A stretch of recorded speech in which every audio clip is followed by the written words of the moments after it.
Welcome to तत्वशाला guys. बहुत दिनों बाद मैं अभी ये वीडियो बना रहा हूँ क्योंकि मेरा पर्सनालिटी टेस्ट ख़त्म हो चुका है एंड आई जस्ट थॉट कि मैं अपना एक्सपीरियंस शेयर करूँ आप लोगों के साथ और कैसा रहा एक्सपीरियंस इन सब के बारे में बात करूँगा।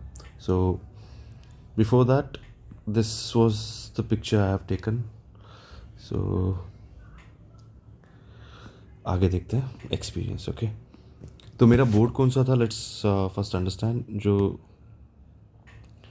मेरे बोर्ड चेयरपर्सन थे मेरे बीबी स्वर्ण सर, और I was first to go afternoon में। सो पहले already I think board has already seen 5 to 6 members. उन्होंने अपना लंच किया, उसके बाद I was first to go, right. So first person, what was the difference here, I'll tell you. Like, this is more about aesthetic right now. Like in Central Armed Police Forces का भी interview AC का वहीं होता है, और civil services वैसे सबसे है ना, सबसे इम्पोर्टेंट तो यही है, इसी के लिए जाना जाता है। उस टाइम पे थोड़ा सा कंडीशन अलग था और इस टाइम पे कंडीशन अलग था, रूम्स भी अलग थे। तो जब इंटीरियर्स थोड़े से मतलब अंडर कंस्ट्रक्शन बिल्डिंग जैसा लग रहा था, तो मुझे थोड़ा शॉक था मैं कि कैसे यूपीएससी भवन का अंडर कंस्ट्रक्शन चल रहा है और उस बीच में इंटरव्यू भी चल रहा है। अंडर कंस्ट्रक्शन एज इन वैसा भी नहीं, रिनोवेशन बोलूँगा मैं। Under construction would be a very bigger term, renovation. Okay, so let's see. So I was first to go in. Then chairperson, no, he said that sit down. I sat. So first thing, he didn't even ask my details. Nothing. So straight away, पहला question, tell me about Ballari. So I come from here. So I'm from Karnataka. So I come from Ballari, right? My village is in Ballari. So I gave him some points. I told him what are the things here. So I had included, because in that while whatever I could remember, mining, dry land, area agriculture, then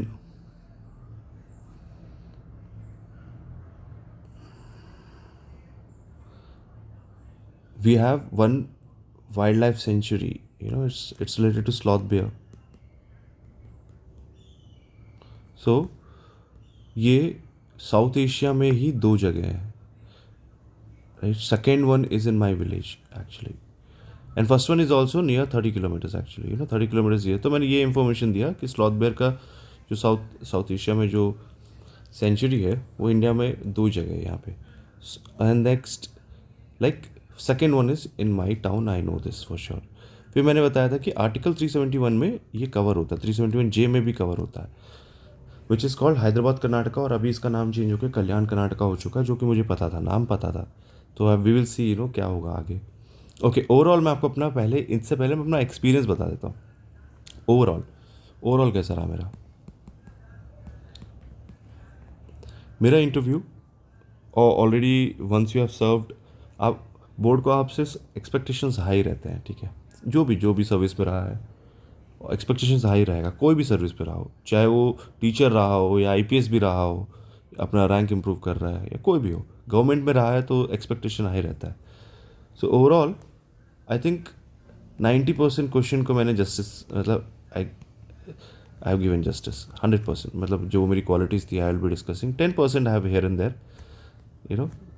I would say कि थोड़ा सा नीचे रहा है, या even 2 questions I have failed, I would use this word also, क्योंकि ये factual थे, ये फैक्चुअल एरर्स है मेरे जो मैं आपको बताऊंगा। एक क्वेश्चन में पूरा फैक्चुअल एरर है, ये इसी का है 371J, क्योंकि यहीं पे मैं आपको बताना चाहूँ। बाकी जितना भी इंटरव्यू गया है मेरा 30 to 35 मिनट्स का बहुत अच्छा गया है, जो मैं आपको बताऊँगा।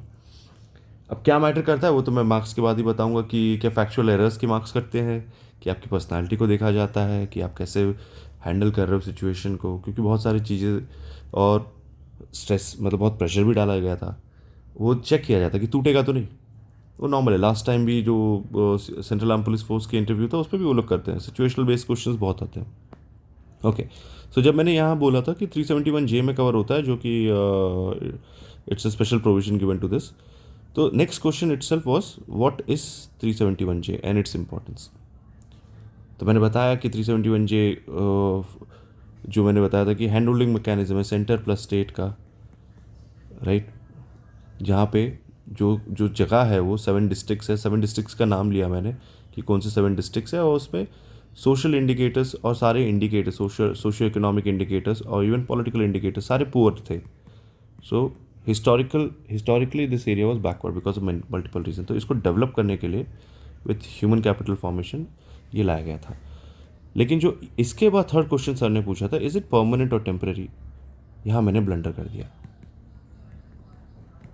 अब ये सच है, जो है वो है, मैं क्यों झूठ बोलूँ। मैंने यहाँ पे परमानेंट बोल दिया, जबकि मुझे याद था मेरा ऑप्शनल PSI यार है। अब वो इतने प्रेशर में सर ने ऐसे एकदम से, मतलब जैसे it was not even 2 minutes का कन्वर्जेशन जिसमें मैंने अगर बोला होगा, तो उन्होंने सीधा बोल दिया इज इट टेम्परेरी और परमानेंट, तो मैंने सीधा बोल दिया परमानेंट सर।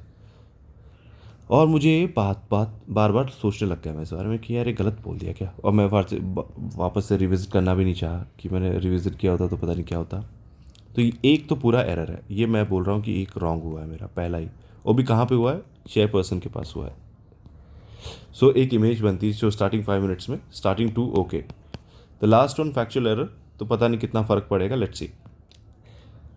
बीबी स्वान सर का एक आदत है, he just asks you 3 to 4 question, उसके बाद पूरा इंटरव्यू में he will be observing you. I was thinking कि कोई भी ऑब्जर्वेंट नहीं है, मैं अपने आंसर्स दे रहा था तब मुझे समझ आया, क्योंकि 3 बार तो सर ने मुझे देखा होगा ऐसे कि पता नहीं क्या बोल रहा है करके, और एक बार तो हंसने भी लग गए। So I will tell you कैसे हुआ वो सब। So he was very observant. Then member 1 straight away left hand side पे सर के एक मैडम बैठी थी। तो मैडम ने मुझसे पूछा पहले कि पहले नॉर्मल कैजुअल कि आप कैसे हो, क्या कर रहे हो, मतलब हाउ आर यू फीलिंग। तो मैंने बोला ठीक, सब ठीक। तो फिर पहला क्वेश्चन इस मैम ने पूछा कि what is the difference between law and order, public order and security. अभी एकदम डेफिनेशन था ये पूरा, वो स्पॉट पे बनाना था डेफिनेशन। तो मैंने बताया उनको एग्जाम्पल के हिसाब से बताया, लॉ एंड ऑर्डर क्या होता है, पब्लिक ऑर्डर बताया कि ये सबसेट है इसका, और सिक्योरिटी कैन भी internal external. Law and order का एग्जाम्पल दिया, इलेक्शन कंडक्ट करना है क्योंकि इलेक्शन इंपॉर्टेंट है, वो law, otherwise law and order का फेलियर दिखाएगा। पब्लिक ऑर्डर कुड भी यानी कोई रथ यात्रा हो रहा है या कोई जैसे जितने भी कुंभ वुम्भ हो रहे हैं उनको मेंटेनेंस रखना, वो पब्लिक ऑर्डर हो गया, और भी कुछ भी हो सकता है। सिक्योरिटी मैंने बताया कि इंटरनल एक्सटर्नल। तो मैडम ने फिर पूछा कि टेररिज्म जो है आप किस से रिलेट करोगे। तो मैंने बोला मैम टेररिज्म सिक्योरिटी से रिलेट करूँगा मैं पहले। तो फिर मैम ने बोला क्या ये लॉ एंड ऑर्डर और पब्लिक ऑर्डर का इशू भी हो सकता है। मैंने बोला मैम 100% हो सकता है। तो मैं एग्जांपल दिया जो रिसेंट ये रेड फोर्ट ब्लास्ट वाला, इसमें मैंने पूरा इन तीनों को कनेक्ट किया कि कैसे जो वाइट कॉलर टेररिज्म था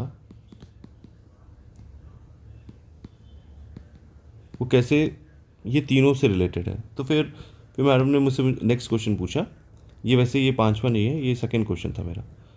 सेकंड क्वेश्चन मैम ने मुझसे पूछा कि do you know about social contract. मैंने बोला yes ma'am, so can you tell me about it. तो मैंने उनको बताया पहले कि सोशल कॉन्ट्रैक्ट हॉब्स से देखा गया था, फिर लॉक में आया, फिर उसके बहुत सारे वेरिएशंस हैं। तो मैम ने बोला कि आपको रूसो का कॉन्ट्रैक्ट के बारे में बताया।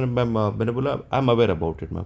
तो फिर मैम ने बोला कि अच्छा मुझे बताइए कि रूसो ने कि आप कैसे कॉन्ट्रैक्ट से बाहर आ सकते हो उसके बारे में बात करिए। अब ये जो क्वेश्चन था ये जेंजी मूवमेंट से था वैसे, कि फेलियर ऑफ सोशल कॉन्ट्रैक्ट को आप कैसे डील करोगे। मैं यहाँ तक सोच ही नहीं पाया। ये मेरा सेकंड जहाँ पे मैंने बोला होगा, पहला जहाँ पे मैंने बोला ma'am I am not able to recall right now, तो रिकॉल वाला प्रॉब्लम हो गया कि मैं सोच नहीं पाया। तो मैम ने बोला okay no problem.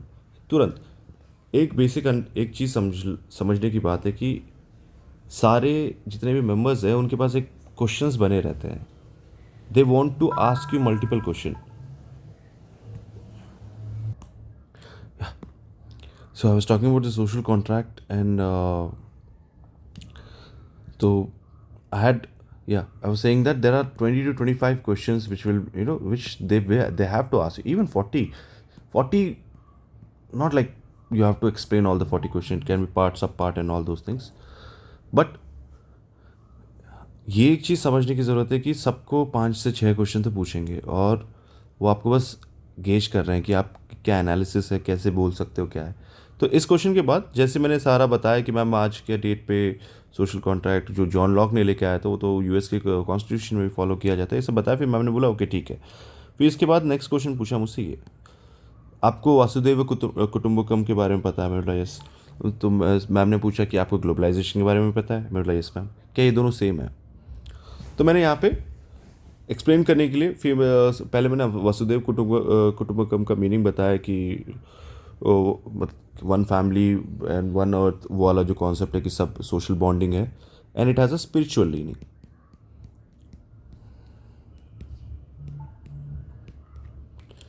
Where as globalization भी एक kind of connect globally connected रखता है, लेकिन it is more of a economic term जहाँ पे goods and services people but movement हो रही है, लेकिन it's more of a economic term. फिर मैम ने मुझसे पूछा कि आपको लगता है कि वर्ल्ड में आपने जो स्पिरिचुअल लीनिंग बोला ये कम होता जा रहा है? ये नेक्स्ट क्वेश्चन ही था, जो मतलब इसका मान लो आप सब पार्ट होगा 3A। तो मैंने बोला मैम इंडिया में देखा गया है कि स्पिरिचुअल लीनिंग बहुत हाई है, स्पिरिचुअलिटी को हम फॉलो करते हैं, लेकिन अपार्ट फ्रॉम इंडिया हर जगह पे कम होता जा रहा है। जैसे कि जो जितने भी हम वेस्टर्न कंट्रीज़ देख रहे हैं वहाँ पे जो फॉलो हो रहा है वो मोस्टली जैसे इमिग्रेंट पॉलिसीज ये सब वो सारे बताने के बाद बोला कि वहाँ पे स्पिरिचुअलिटी कम होती जा रही है। तो फिर इसके चक्कर में डी ग्लोबलाइजेशन हो रहा है। तो मैडम ने यही इसी वर्ड को उठाया और सीधा पूछा deglobalization and it's reason, इसके रीजंस बताइए और क्यों हो रहा है और इससे क्या क्या देखा जा रहा है। तो इसके बारे में ऑब्वियसली ये तो पूरे साल पूछा गया है। मेंस में तीनों तीनों पेपर में ग्लोबलाइजेशन डी ग्लोबलाइजेशन पूछा गया था, यही चीज़ आया वापस। So this was easy, there was nothing extra you could have added है।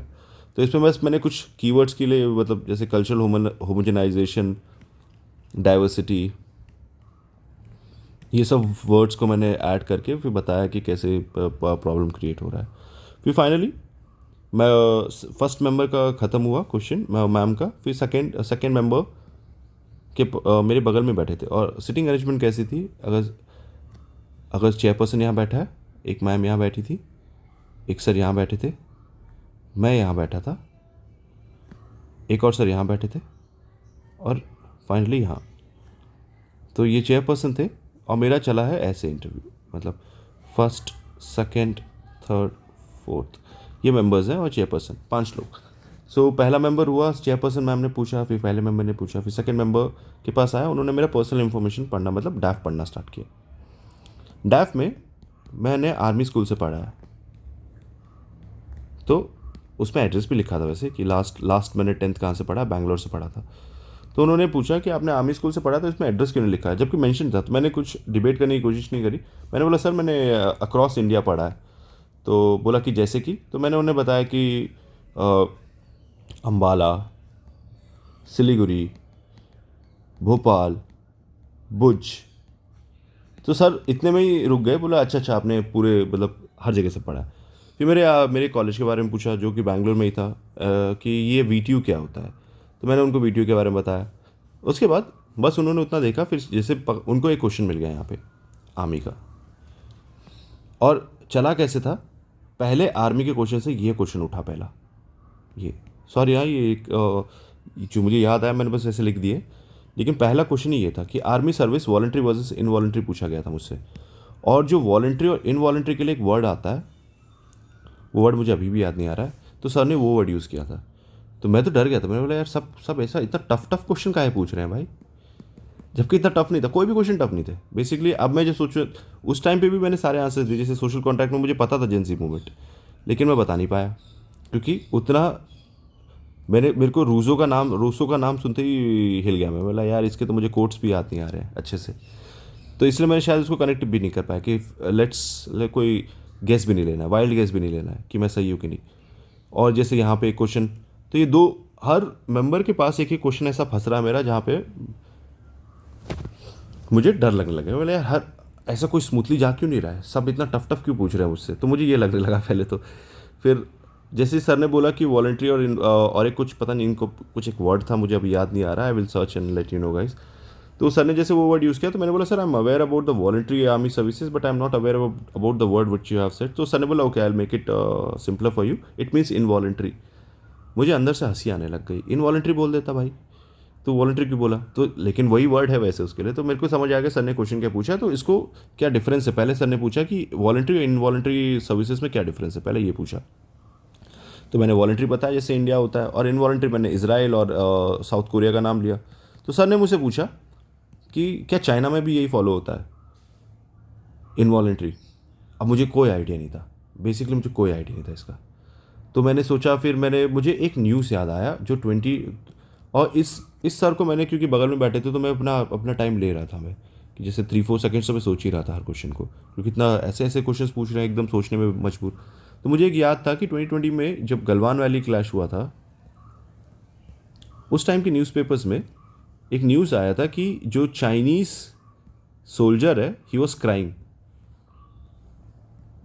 क्योंकि उसको वापस जाना था, उसको सर्व नहीं करना था, and he was waiting for his. तो मुझे याद आ गया कि ये इनवॉलंटरी है। मैंने ये एग्जाम्पल कोट किया सीधा वहाँ पे कि sir I am not surely aware the about the China's involuntary policy, but I know a news इन 2020 गलवान वाली क्लैशेस। तब मैंने जब बताया तो सर ने बोला यस। सर ने खुद, फिर जैसे मैंने ये पूरा न्यूज़ बताया तो सर ने खुद बोला यस यू आर राइट, वो इनवॉलंटरी फॉलो करते हैं। फिर उन्होंने बोला इनवॉलंटरी, जैसे अब ये इनवॉलंटरी का जैसे कॉन्सेप्ट आया तो उधर से ही सीधा वर्ल्ड चाइल्ड पॉलिसी आ गया। पॉपुलेशन का गेम है। तो सर ने बोला आपको one child policy of China पता है? तो मैंने बोला यस सर। तो बोला क्या ये फॉलो किया जाता है अभी? तो मैंने बोला नो सर नहीं किया जाता है। तो बोलते हैं कब रिवोक किया गया था पता है तुम्हें? मैंने बोला सर एग्जैक्ट डेट नहीं पता। तो बोलता इट वॉज डन रिसेंटली। मैंने बोला sorry sir I don't know the exact date so I cannot say anything. तो बोलता इट वॉज डन इन 2015। 10 साल पुरानी बात चीज़ मुझसे पूछी गई थी कि कब रिवोक किया, तो मुझे आइडिया नहीं था, और इससे कोई फ़र्क भी नहीं पड़ता, मुझे पता है कि नहीं है अभी, वो मेन फ़र्क पड़ता है ना। तो सर ने पूछा मुझसे, नेक्स्ट पूछा कि क्यों आप मुझे बताइए कि वन चाइल्ड पॉलिसी लाया क्यों गया था और निकाला क्यों गया था। तो मैंने लाया उसके बारे में तो सबको पता है कि पॉपुलेशन कंट्रोल करनी थी इसलिए लाया गया था। निकाला क्यों गया था इसके बारे में मैंने एक रिपोर्ट पढ़ी थी कि जो कल्चरल गैप है between the grand parents and the grand son वो कम होता जा रहा है और सोशल बॉन्डिंग कम होती जा रही है। तो मैंने ये बताया तो सर ने बोला राइट। तो आपको लगता है कि इंडिया तो मतलब आपके हिसाब से इंडिया और चाइना का same type of family systems हैं जहाँ पे हम लोग क्लोजली निट रहते हैं, क्लोजली हमारे बॉन्डिंग बहुत स्ट्रांग है। बोला यस सर राइट, इसलिए लाया गया। उन्होंने खुद ही कंप्लीट कर दिया सारा स्टेटमेंट। बोला ओके। फिर उन्होंने मुझे ये 2 क्वेश्चन पूछने के बाद सीधा बोला चलो अभी जो वेनेजुएला में हो रहा है are you aware about that? तो मैंने बोला yes sir I am aware about it. तो बोला कि सर ने पूछा कि ट्रंप ने जो किया है, जो उसको उठा के लेके गए हैं ऐसे यार टेरिटरी में घुस के, ये सब ट्रंप ये सब क्यों कर रहा है? तो बेसिकली पॉलिसीज़ के बारे में बात हुई तो मैंने उनके पूरी पॉलिसीज़ बताया। ट्रंप 2.0 वो जब आया उसके जो चेंजेस जो था, मागा जो लेके आया, फिर ट्रांजैक्शनल डिप्लोमेसी, उसके बाद जो अभी नया एनएसएस रिपोर्ट आया उनका। तो ये सब, ये जो 10 मिनट का डिस्कशन हुआ इसमें मैंने बहुत कुछ बोला है। तो ये मेरे सारे कीवर्ड्स थे।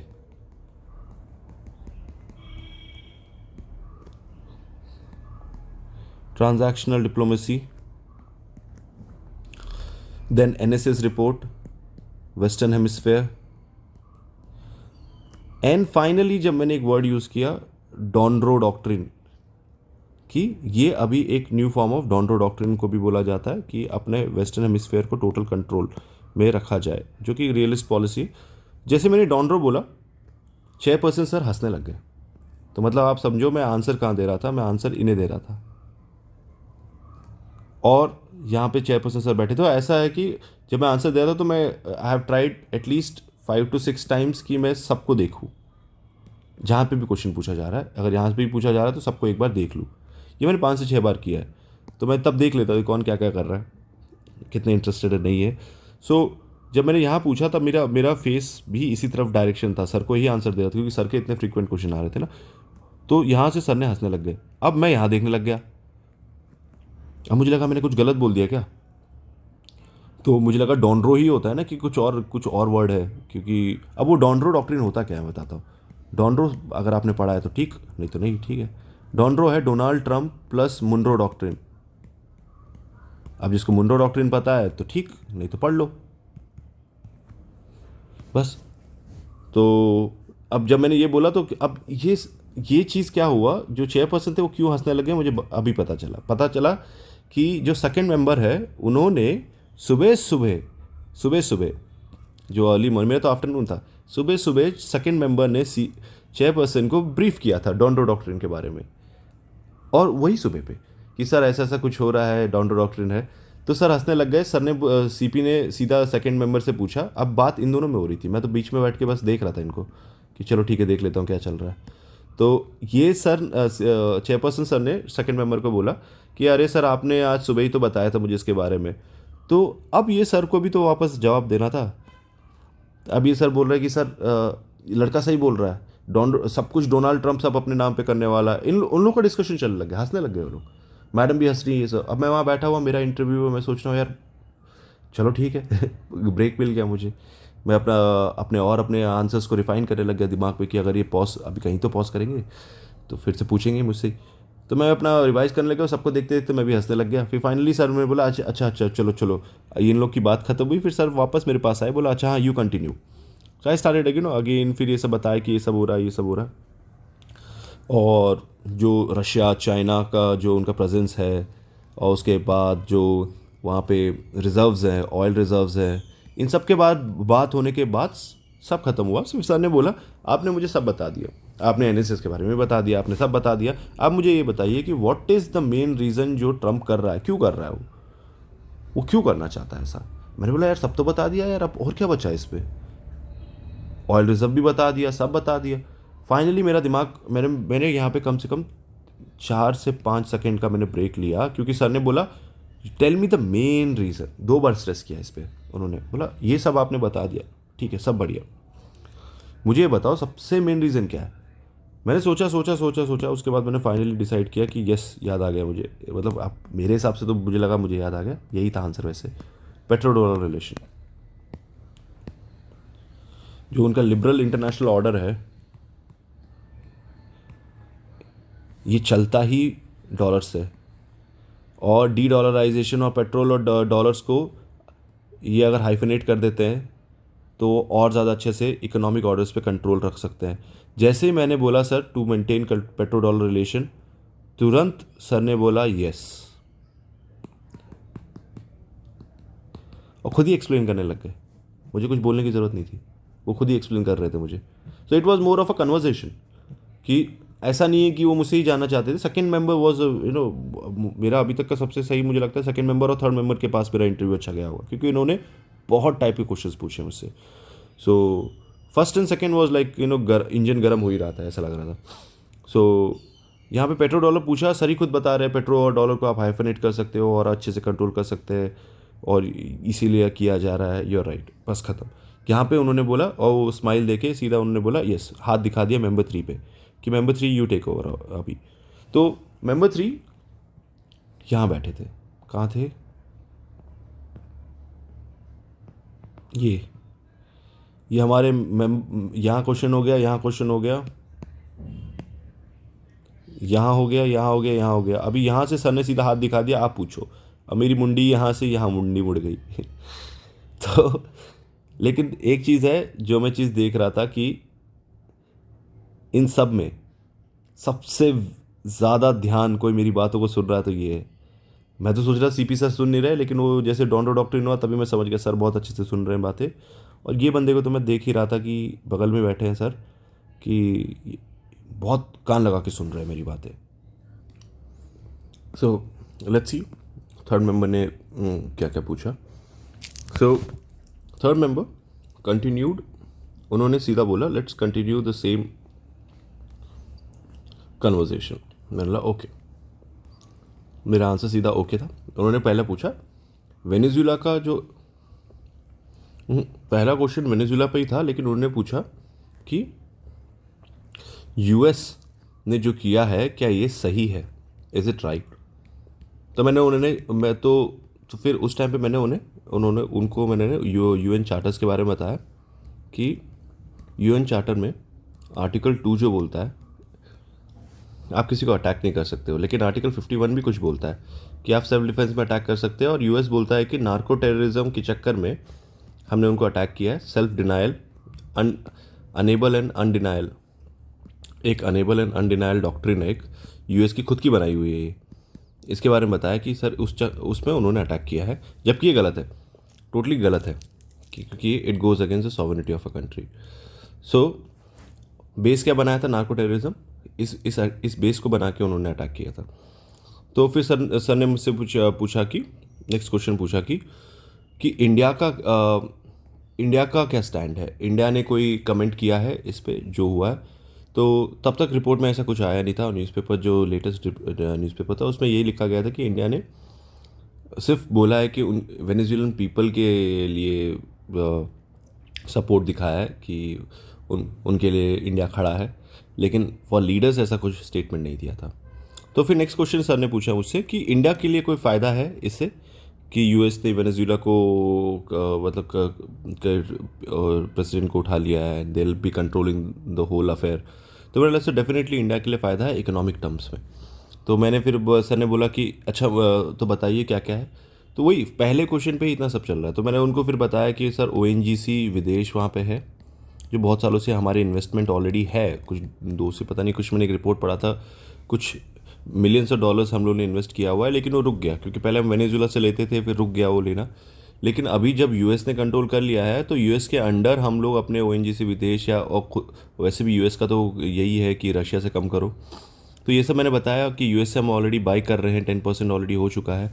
तो इसके अंडर हम वेनेजुएला से और खरीद सकते हैं. इससे क्या होगा कि हम लोग का ऑयल यूएस के पार्टनरशिप पे कर सकते हैं, हम लोग एक्सप्लोर भी कर सकते हैं, खरीद भी सकते हैं, और हमारे जो ट्रेड डील्स हैं वो भी इम्प्रूव हो सकते हैं जो अभी हमारे चल रहे हैं.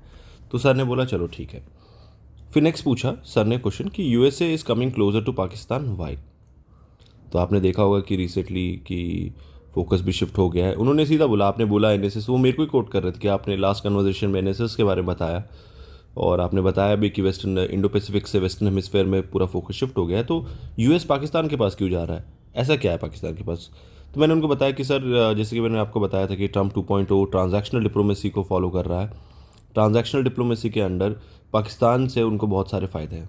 पहला फ़ायदा मैंने सबसे पहले बताया कि जो पहला रिसेंट का जो उन्होंने रेयर अर्थ मिनरल का एक्सप्लोरेशन की बात करी थी वो. सेकेंड थिंग, उनका जो सबसे बड़ा एडवर्सरी है ईरान पे कंट्रोल करने के लिए, और क्योंकि ये स्टेट ऑफ हॉर्मुज़ को कंट्रोल करता है. और तीसरा थिंग, सेंट्रल एशिया को connectivity and to gain control over Central Asia. तो मैंने ये तीन चीज़ बताया, ये प्योरली ट्रांजैक्शनल है. तो सर ने बोला कि व्हाट इंडिया शुड डू. फिर इंडिया, आपको लगता नहीं है कि इंडिया का कोई प्रॉब्लम, इंडिया जब पाकिस्तान के पास यूएस जा रहा तो इंडिया को तो प्रॉब्लम होनी चाहिए, तो इंडिया को क्या करना चाहिए?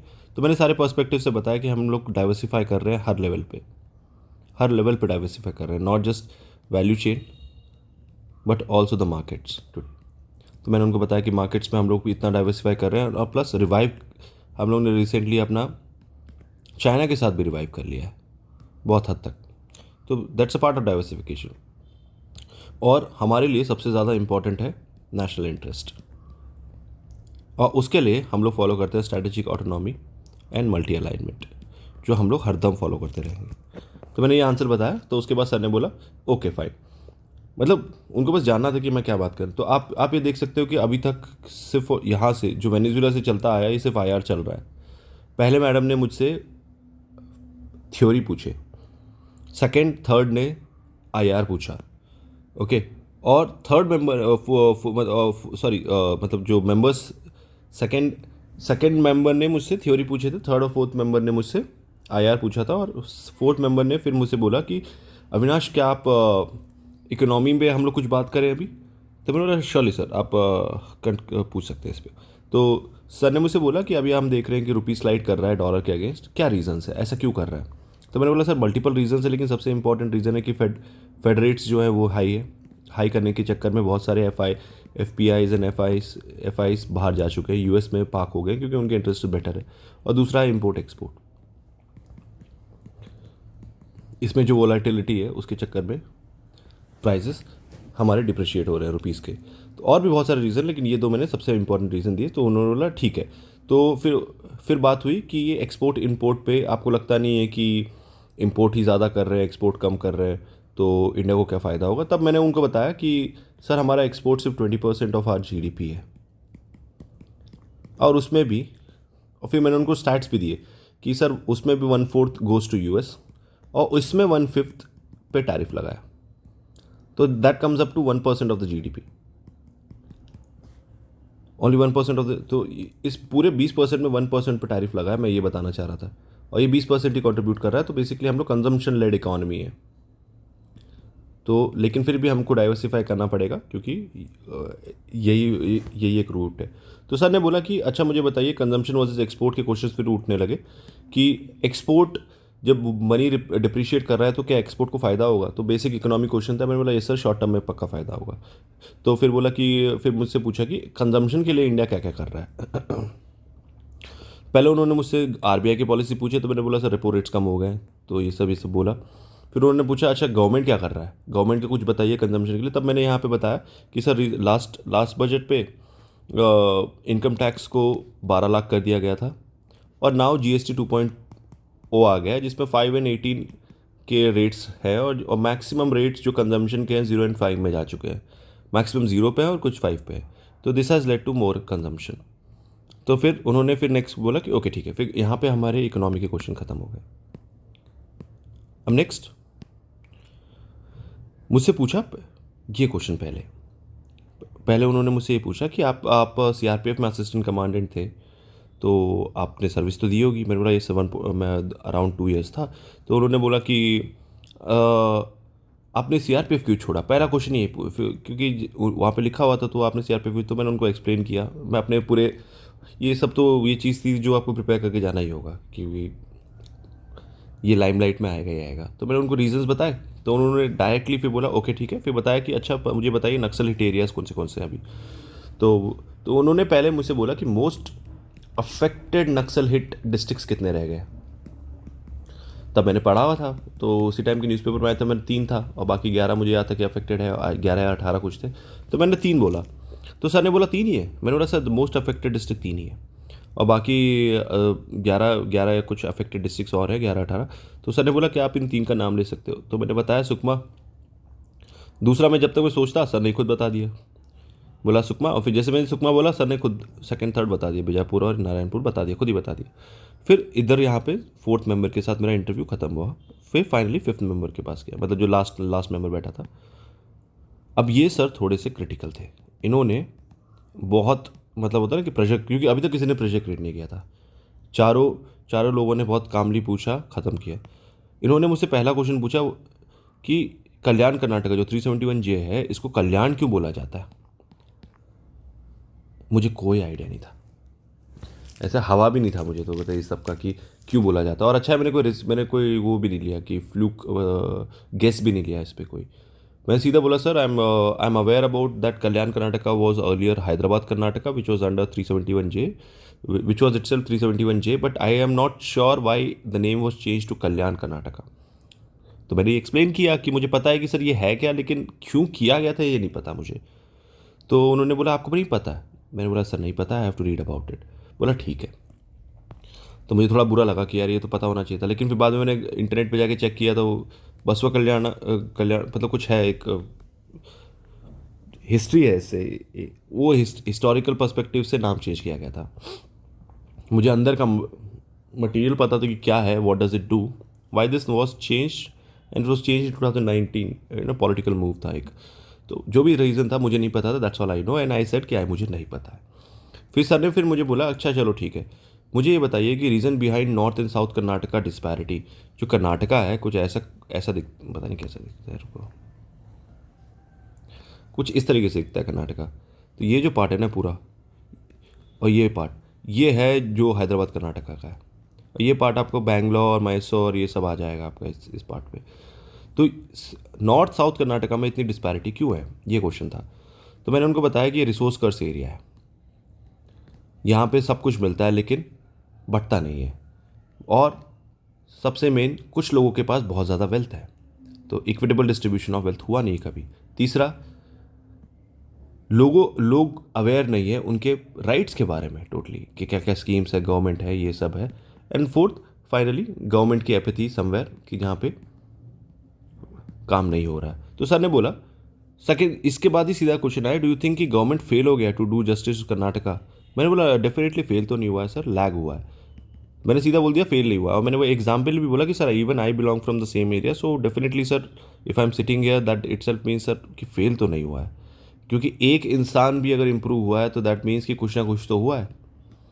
तो मैंने बोला सर लैग हुआ है और लैग इम्प्लीमेंटेशन में प्रॉब्लम्स है।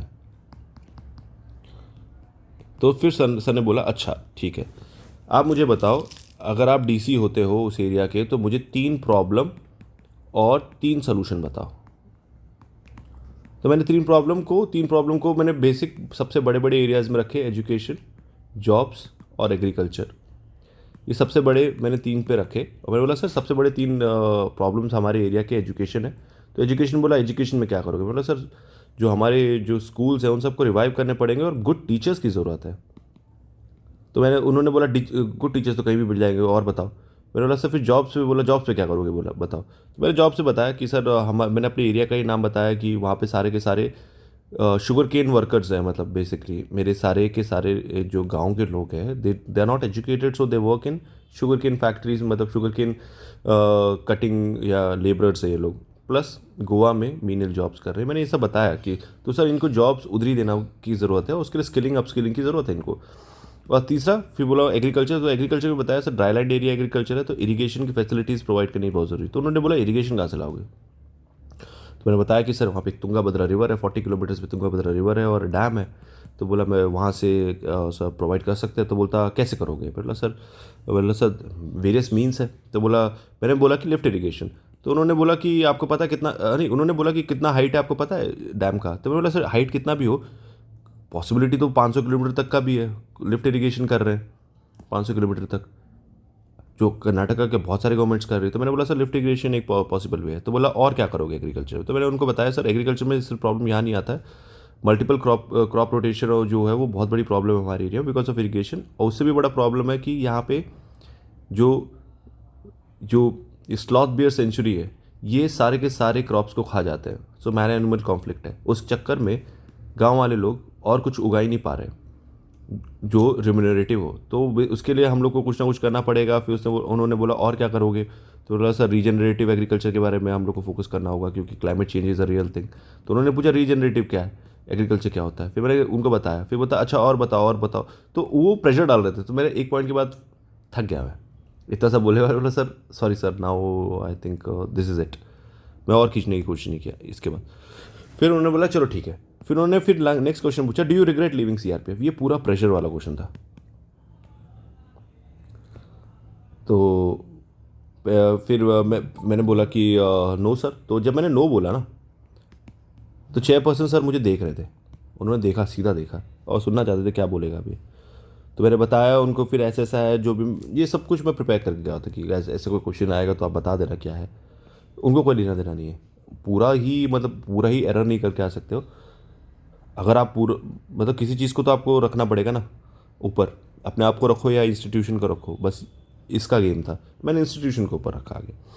फिर लास्ट क्वेश्चन उन्होंने फिर पूछा कि स्पोर्ट्स रिलेटेड पूछते हैं, आप फुटबॉल खेलते हो और आप F1 देखते हो, इन दोनों में कॉमन क्या है? तो मैंने सीधा एक ही लाइन में बोल दिया sir it's a team game, it's a team game, सबका कंट्रीब्यूशन मैटर करता है। तो सर ने बोला ठीक है, इसके आगे कुछ पूछा ही नहीं मुझसे। फिर ये सारा ख़त्म हुआ, उन्होंने बोला yes your interview gets over now, you may leave. तो फिर मैं खड़ा हुआ, उसके बाद मैंने सबको विश किया, हैव अ नाइस डे बोला और अच्छे से ध्यान रखो और चला गया मैं वहाँ से। तो अराउंड 30-35 मिनट्स का ये इंटरव्यू रहा मेरा। रेस्ट अब रिजल्ट पे पता चलेगा कि कितने मार्क्स दिए थे यहाँ, क्योंकि 275 और बीबी सोहान सर का मैं देख रहा हूँ कि सब ने लिखा हुआ है कि सबसे कम मार्क्स देते हैं। लेकिन एनीथिंग 180 अबाव ही रहेगा तो ठीक है, नहीं तो प्रॉब्लम क्रिएट होंगे। और ये भी कम है वैसे, 195 होना चाहिए। मेरे सारे बैचमेट्स को 195 प्लस ही मिले हुए हैं। लेकिन सबसे मेन है मेंस, यहाँ कितना आ रहा है। तो ये सब तो पता चल जाएगा, लेट्स होप मार्च तक, मार्च के first 10th before 10th result रहेगा। एंड ये था मेरा पूरा का पूरा एक्सपीरियंस। ओवरऑल मुझे बहुत अच्छा लगा क्योंकि क्वेश्चंस बहुत अच्छे थे, कुछ क्वेश्चंस नहीं आते थे, दैट्स ओके। ह्यूमनली इम्पॉसिबल है कि 5 लोग जो दिग्गज है, इतने बड़े महारथी बैठे हुए हैं आपके सामने, उनके सामने आप फंबल भी करोगे, भूलोगे भी और मिस्टेक्स भी करोगे, ये मैं समझ गया था। तो उनका ऑरा ऐसा होता है। ओवरऑल बहुत अच्छा रहा टाइम। उसके बाद अगले दिन मेडिकल होता है, फिर मेडिकल ख़त्म करने के बाद फिर और ये पूरा प्रोसेस ख़त्म हुआ। और अगर आप लोगों को कोई डाउट्स है इस चीज़ से रिलेटेड या आपको कनेक्ट करना है तो please feel free to contact me. मैंने अपना ऑलरेडी अपना चैनल का लिंक दे दिया है, you can contact me there. Anything you need to discuss or you need to talk about, you can connect with me. Thank you.